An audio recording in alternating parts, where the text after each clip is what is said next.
سورہ اعراف کی آیت نمبر 172، سورہ اعراف کا 22واں رکوع، 9ویں پارے کا 12واں رکوع۔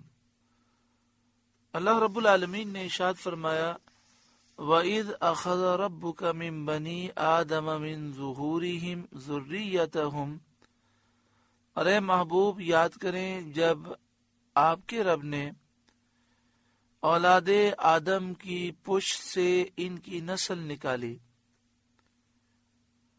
وَأَشْهَدَهُمْ عَلَىٰ أَنفُسِهِمْ، اور انہیں خود ان پر گواہ کیا، الست بربکم، کیا میں تمہارا رب نہیں؟ قالوا بلا، سب بولے کیوں نہیں؟ شہیدنا، ہم گواہ ہوئے۔ حدیث شریف میں ہے کہ اللہ تعالی نے حضرت آدم علیہ السلام کی پشت سے ان کی ذریت نکالی اور ان سے عہد لیا۔ آیات اور حدیث دونوں پر نظر کرنے سے یہ معلوم ہوتا ہے کہ اولاد کا نکالنا اس سلسلے کے ساتھ تھا جس طرح کہ دنیا میں ایک دوسرے سے پیدا ہوں گے، اور ان کے لیے ربوبیت اور وحدانیت کے دلائل قائم فرما کر اور عقل دے کر ان سے اپنی ربوبیت کی شہادت طلب فرمائی۔ یعنی قرآن مجید فرقان حمید کی آیات اور حدیث پاک پر غور کرنے سے یہ بات معلوم ہوتی ہے کہ آدم علیہ السلام کی اولاد کو اس طرح نکالا گیا کہ آدم علیہ السلام کی اولاد، پھر اس کے بعد ان کی اولاد کی اولاد، پھر اس کے بعد اس اولاد کی اولاد، اس طرح جس ترتیب سے دنیا میں وہ پیدا ہونے والے تھے اسی ترتیب سے ان کی روحوں کو نکالا گیا، اور ان کے لیے اللہ تعالیٰ کی وحدانیت کے دلائل قائم فرمائے گئے، انہیں عقل دی گئی، اور پھر اللہ تعالیٰ نے اپنی ربوبیت کی شہادت طلب فرمائی۔ وَأَشْهَدَهُمْ عَلَىٰ أَنفُسِهِمْ، اور انہیں خود ان پر گواہ کیا، الست بربکم، فرمایا کہ کیا میں تمہارا رب نہیں؟ قالوا بلا، سب بولے کیوں نہیں، یعنی اے مالک تو ہی رب ہے، شہیدنا، ہم گواہ ہوئے اپنے اوپر، اور ہم نے تیری ربوبیت اور وحدانیت کا اقرار کیا۔ یہ شاہد کرنا کیوں تھا، یہ گواہ بنانا کیوں تھا؟ فرمایا ان تقولوا یوم القیامت انا کنا عن ھذا غافلین، کہ کہیں قیامت کے دن کہو کہ ہمیں اس کی خبر نہ تھی، ہمیں کوئی تنبیہ نہیں کی گئی تھی۔ او تقولوا انما اشرک آباؤنا من قبل، یا کہو کہ شرک تو پہلے ہمارے باپ دادا نے کیا، وَكُنَّا ذُرِّيَّةً مِّن بَعْدِهِمْ، اور ہم ان کے بعد بچے ہوئے۔ أَفَتُهْلِكُنَا بِمَا فَعَلَ الْمُبْطِلُونَ، تو کیا تو ہمیں اس پر ہلاک فرمائے گا جو اہل باطل نے کیا؟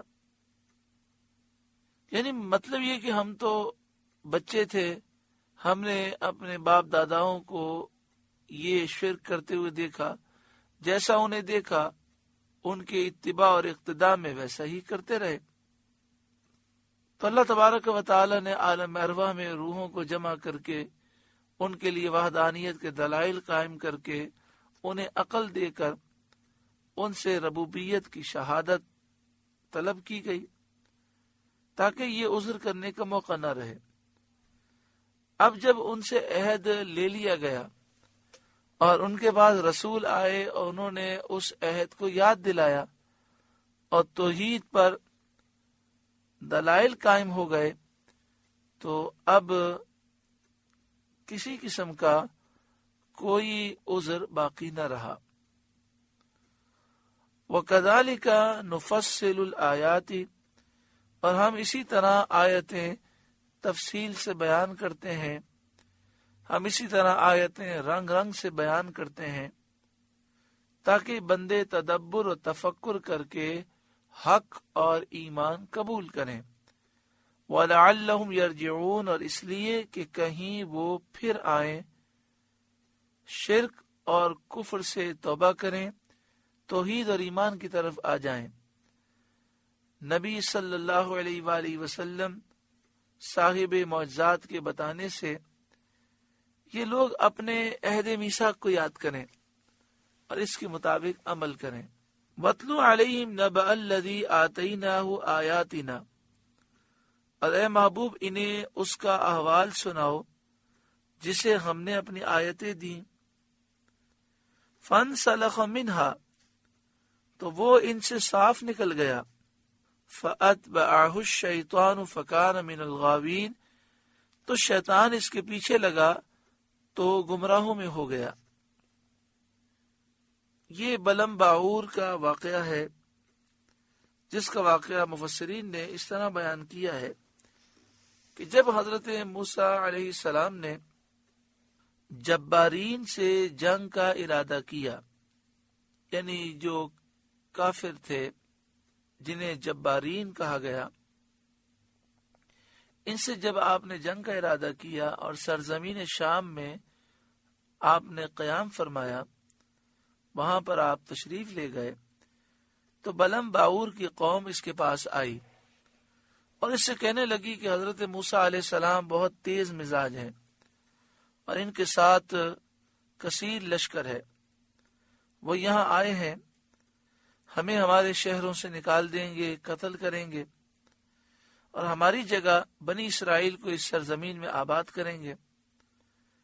اے بلم باعور، تیرے پاس اسم اعظم ہے اور تیری دعا قبول ہوتی ہے، کیونکہ بلم باعور اس وقت نیک صالح تھا، مستجاب الدعوات تھا، اس کے بعد اسم اعظم تھا، دعا قبول ہوتی، نگاہ اٹھاتا تو عرش کو دیکھتا، 12,000 طلباء اس کے پاس موجود رہتے، اس کی زبان سے جو نکلتا وہ حکمت ہوتی، اسے لکھ لیا جاتا۔ اسے اللہ تعالیٰ نے بہت علم اور عمل عطا کیا۔ تو اس کی قوم کہنے لگی کہ اے بلم باعور، تیرے پاس اسم اعظم ہے اور تیری دعا قبول ہوتی ہے، تو نکل اور اللہ تعالیٰ سے دعا کر کہ اللہ تعالیٰ انہیں یہاں سے ہٹا دے۔ بلم باعور نے کہا تمہارا برا ہو، حضرت موسیٰ علیہ السلام نبی ہیں اور ان کے ساتھ فرشتے ہیں اور ایماندار لوگ ہیں، میں کیسے ان کے خلاف دعا کروں؟ میں جانتا ہوں جو اللہ تعالیٰ کے نزدیک ان کا مرتبہ ہے، مجھے معلوم ہے کہ ان کا مرتبہ اللہ کے یہاں کتنا بلند ہے۔ اگر میں ایسا کروں گا تو میری دنیا اور آخرت برباد ہو جائے گی۔ مگر قوم اس سے اصرار کرتی رہی، ضد کرتی رہی اور بہت وہ گریہ وزاری کرنے لگے اور انہوں نے اپنا سوال گریہ وزاری کے ساتھ جاری رکھا۔ بلم باعور نے کہا کہ میں اپنے رب کی مرضی معلوم کر لوں، اور اس کا طریقہ یہی تھا کہ جب کبھی کوئی دعا کرتا پہلے اللہ تعالیٰ کی مرضی معلوم کر لیتا، خواب میں اس کا جواب مل جاتا۔ چنانچہ اس مرتبہ بھی اس کو یہی جواب ملا کہ حضرت موسیٰ علیہ السلام اور ان کے ہمراہیوں کے خلاف دعا نہ کرنا۔ اس نے قوم سے کہہ دیا کہ میں نے اپنے رب سے اجازت چاہی تھی، مگر میرے رب نے ان کے خلاف دعا کرنے سے منع فرما دیا۔ تب قوم نے بلم باعور کو ہدیے اور نذرانے دیے جو اس نے قبول کیے، اور قوم نے اپنا سوال جاری رکھا۔ پھر دوسری مرتبہ بلم باعور نے اللہ رب العالمین سے اجازت چاہی، اس کو کچھ جواب نہ ملا۔ اس نے قوم سے کہہ دیا مجھے اس مرتبہ کچھ جواب ہی نہیں ملا۔ تو قوم کے لوگ کہنے لگے اگر اللہ کو منظور نہ ہوتا تو وہ پہلے کی طرح دوبارہ بھی منع فرماتا۔ اب قوم کا اصرار اور گریہ وزاری اور زور دینا اور زیادہ ہو گیا، حتیٰ کہ انہوں نے اس کو فتنے میں ڈال دیا۔ آخرکار وہ بددعا کرنے کے لیے پہاڑ پہ چڑھا۔ ایک روایت میں یہ ہے کہ وہ جس گدی پر سوار ہو کر پہاڑ پہ چڑھ رہا تھا، وہ گدی بولنے لگی اللہ کی قدرت سے، اے بلم باعور کیا کر رہا ہے، تو تباہ ہو جائے گا۔ مگر دنیا کی ہوس اس پر غالب آ گئی۔ یہ پہاڑ پہ چڑھ گیا، چڑھ کر ایک طرف اس کی قوم تھی، دوسری طرف موسیٰ علیہ السلام اور ان کی قوم تھی۔ یہ موسیٰ علیہ السلام کی قوم کو دیکھ کر ان کے لیے بددعا کرنے کی کوشش کرنے لگا۔ تو جو بددعا کرتا تھا اللہ تعالیٰ اس کی زبان کو اس کی قوم کی طرف پھیر دیتا تھا، یعنی موسیٰ علیہ السلام اور ان کی قوم کا نام لے کر بددعا کرنا چاہتا تو اپنی قوم کا نام نکلتا، اور اپنی قوم کے لیے جو دعائے خیر کرتا تھا بجائے قوم کے بنی اسرائیل کا نام اس کی زبان پر آتا تھا۔ قوم نے کہا اے بلعم یہ کیا کر رہا ہے، بنی اسرائیل کے لیے دعا کر رہا ہے اور ہمارے لیے بددعا کر رہا ہے۔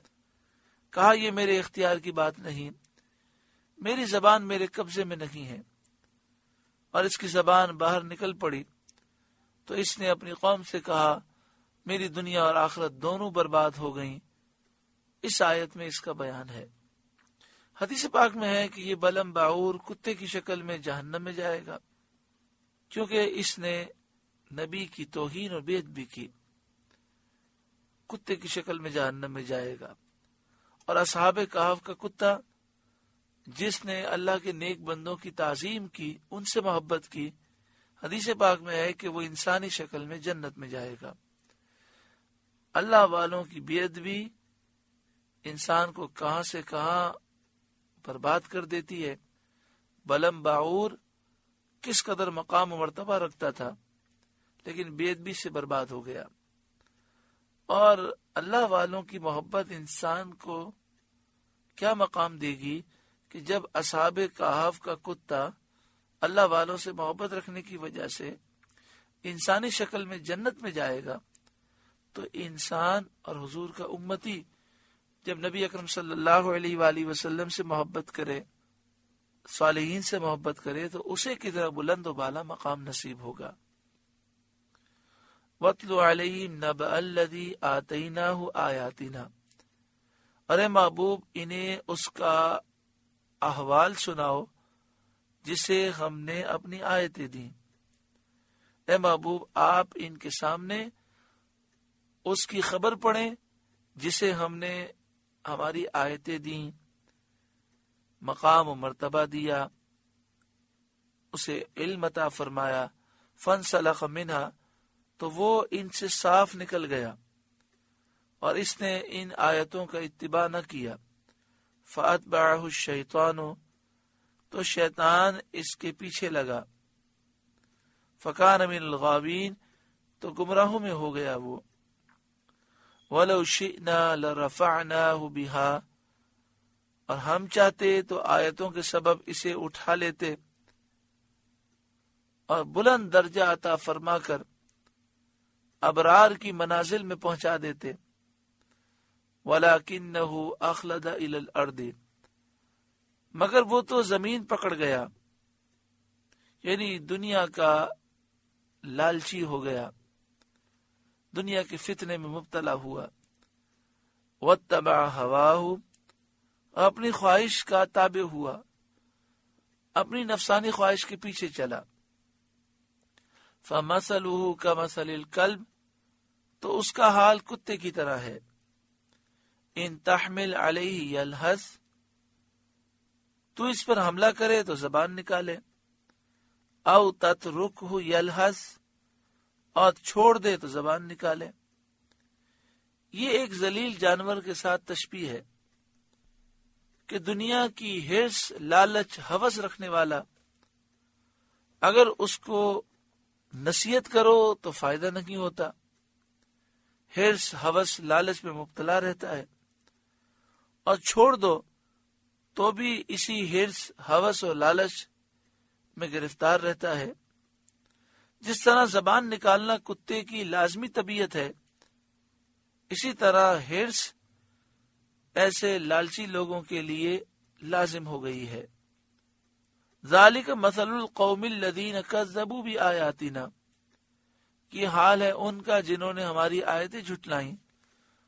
فاقصص القصص لعلہم یتفکرون، تو تم نصیحت سناؤ کہ کہیں وہ دھیان کریں، غور و فکر کریں۔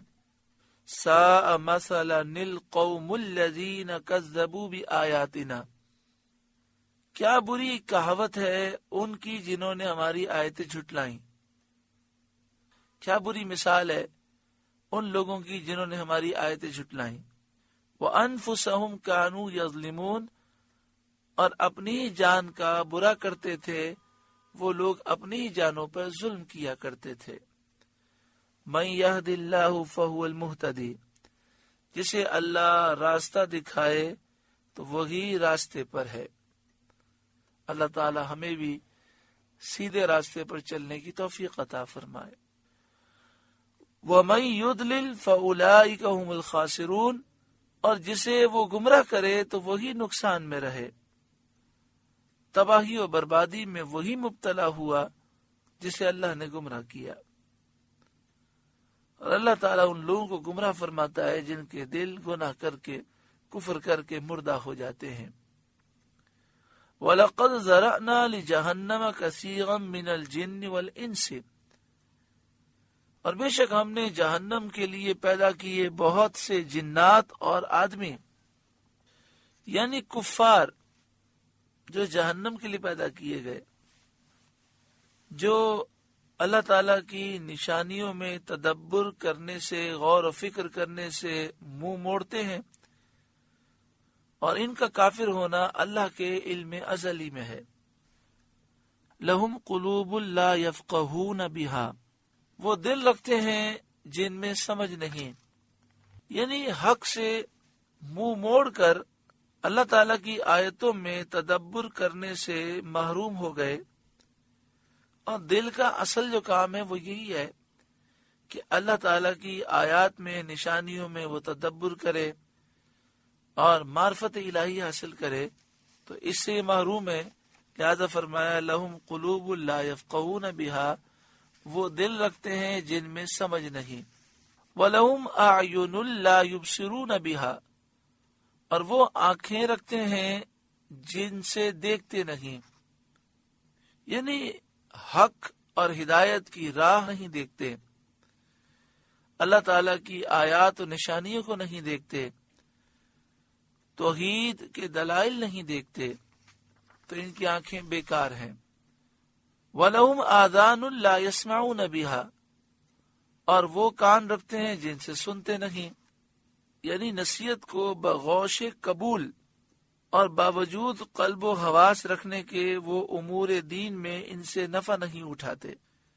یعنی مراد یہ ہے کہ یہ نصیحت کو اس انداز میں نہیں سنتے کہ یہ قبول کریں، دل رکھنے اور حواس رکھنے کے باوجود بھی یہ اپنے دل سے، اپنی آنکھوں سے، اپنے کان سے دین کے امور میں کچھ بھی نفع نہیں اٹھاتے۔ لہذا فرمایا اولئک کالانعام، وہ جانوروں کی طرح ہیں، چوپایوں کی طرح ہیں، کہ اپنے دل سے، اپنی آنکھوں، اپنے کان سے مدارک علمیہ اور معارف ربانیہ کا ادراک نہیں کرتے، نہ وہ رب کی معرفت حاصل کرتے ہیں، نہ توحید کے دلائل کو سمجھتے ہیں۔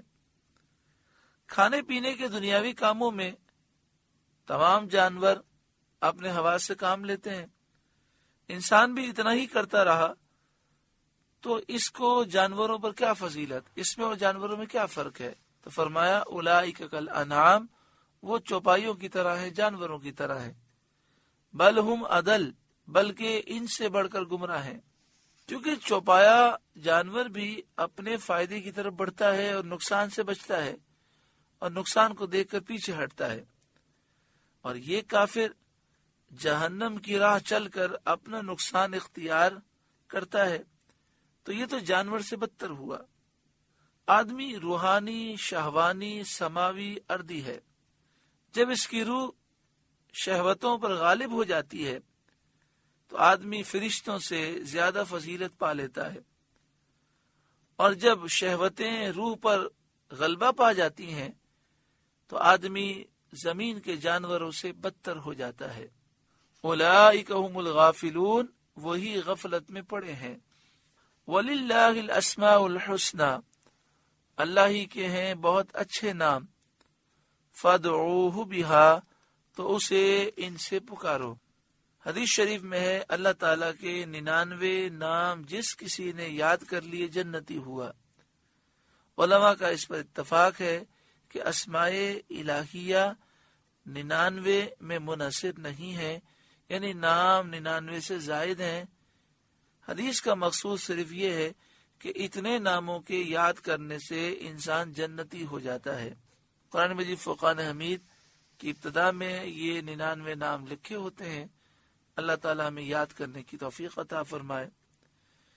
اس آیت کا شان نزول یہ ہے کہ ابو جہل نے کہا تھا محمد صلی اللہ علیہ وآلہ وسلم کا دعویٰ تو یہ ہے کہ وہ ایک پروردگار کی عبادت کرتے ہیں، پھر وہ اللہ اور رحمان دو کو کیوں پکارتے ہیں؟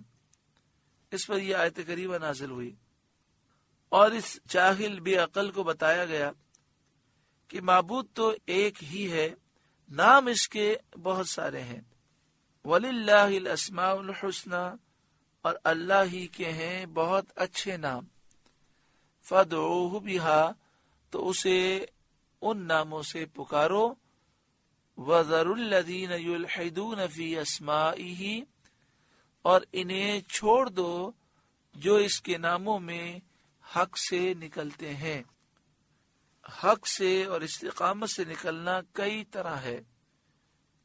ایک تو یہ کہ اس کے ناموں کو کچھ بگاڑ کر غیروں پر اطلاق کرنا، یہ بھی حق سے نکلنا ہے۔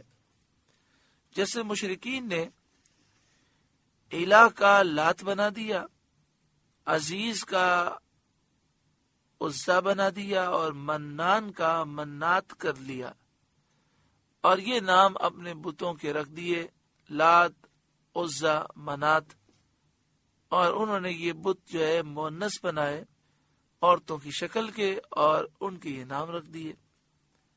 یہ ناموں میں حق سے تجاوز اور ناجائز ہے۔ اسی طرح اللہ تعالیٰ کے لیے ایسا نام مقرر کرنا جو قرآن و حدیث میں نہ آیا ہو، یہ بھی جائز نہیں، کیونکہ اللہ تعالیٰ کے نام توقیفیہ ہیں۔ اللہ تعالیٰ کے لیے وہی نام استعمال ہو سکتے ہیں جو قرآن و حدیث میں موجود ہیں۔ آگے ارشاد فرمایا سَيُجْزَوْنَ مَا كَانُوا يَعْمَلُونَ، وہ جلد اپنا کیا پائیں گے۔ وَمِمَّنْ خَلَقْنَا أُمَّةٌ يَهْدُونَ بِالْحَقِّ، اور ہمارے بنائے ہوئوں میں ایک گروہ وہ ہے کہ حق بتائیں، وَبِهِ يَعْدِلُونَ، اور اس پر انصاف کریں۔ یہ گروہ حق پرست علماء کا ہے اور دین کے ہادیوں کا ہے، جو انصاف کرتے ہیں اور حق کی راہ لوگوں کو دکھاتے ہیں۔